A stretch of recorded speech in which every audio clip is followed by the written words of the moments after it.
dog Buckley. He is a Chrome Frilander. That's what it is. We shaved him. He was long hair. His hair was just about as long as his neck. But he started itching real bad for no reason. Found like 2 fleas, but other than that, it wasn't from when we got him. He was a rescue. So, say hi to the camera. Say hi to the camera. So yeah, this is a new garage. Gonna be making a lot of videos out of here. So stay tuned. This is gonna be like my little recording studio. Right now I'm just using a toolbox to sit on it. I got a heater going because it's 50 degrees in here. Which it's actually pretty nice today. It was in the 30s yesterday.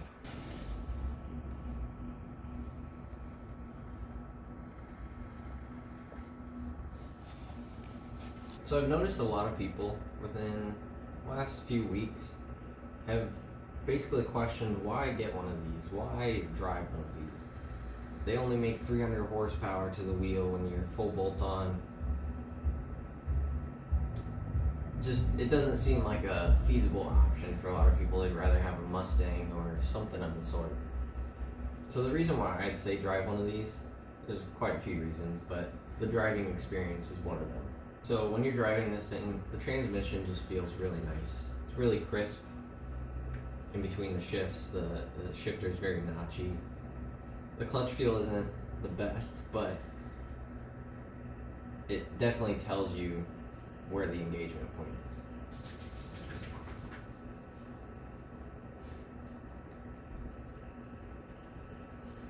For the power to weight ratio on these, I'd say the power to weight is really nice. It's just enough to have fun. And why does it keep turning? So the power to weight ratio on these, really good. It weighs about 3,000 pounds, 3,200 with some of the models. It is very nimble. So it's not the best 0 to 60. Like, it's a front wheel drive. It's pushing a good amount of power out of the front wheels. You're not going to get a good 0 to 60 unless you're on the track with some drag slings.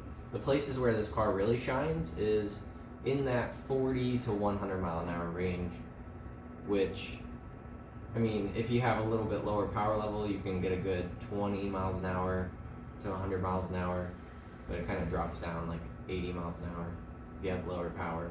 The thing I love most about this car, it's my favorite part, is putting it in third gear at 3,000 RPM. You're at 40 miles an hour, and you can brake boost it and build the boost up, and then it hits pretty hard.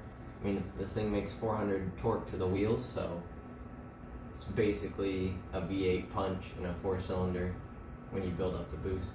This car around the corners is very fun. It is very nimble, like I said earlier, and it is very responsive in the steering wheel. So it's almost a point and shoot kind of car. It does slide out the rear end, which is fun. It's not like a, oh my gosh, I'm gonna crash kind of slide. You get a good set of tires on this.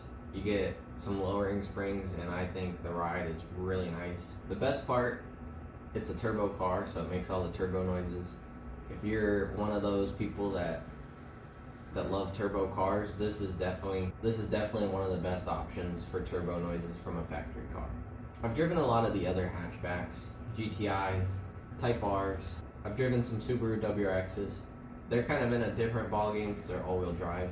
I definitely say the Type R is fun, but it's a different kind of fun because it is a very, I wouldn't say boring car, but it's definitely not eventful. There's not a lot of grumble when you turn. It doesn't really slide out. It's kind of one of those cars that just wants to, it feels like it's on rails, which is awesome. I mean, they did a really good job designing those cars. Personally, for me, I like having a little bit of steering, fight back, and feeling like I'm actually driving the car, which this does perfectly. For those of you who don't know, this motor is in all of the Escapes, or not all of the Escapes. It's in the 2.0 Escapes, the 2.0 EcoBoost Fusions. They've started putting them in the Edges and the Explorers. I think the Explorer has a 2.3 now. It's one of Ford's tried and true 4-cylinder motors. What's up, buddy? In my opinion, you can't really beat the price point that you can get on these things. Some of them are lower. I've seen some of them go for like 10 grand. If you don't want like the nicest ST, you can get a little bit cheaper, but most of them go for 18 to 20. I'd recommend, if you can, get an ST3. I already did the upgrades. I didn't want the factory subwoofer. I didn't really want the leather seats, so I got a lower package. I ended up upgrading to the ST3 head unit because it has Android Auto. That's a feature I really wanted.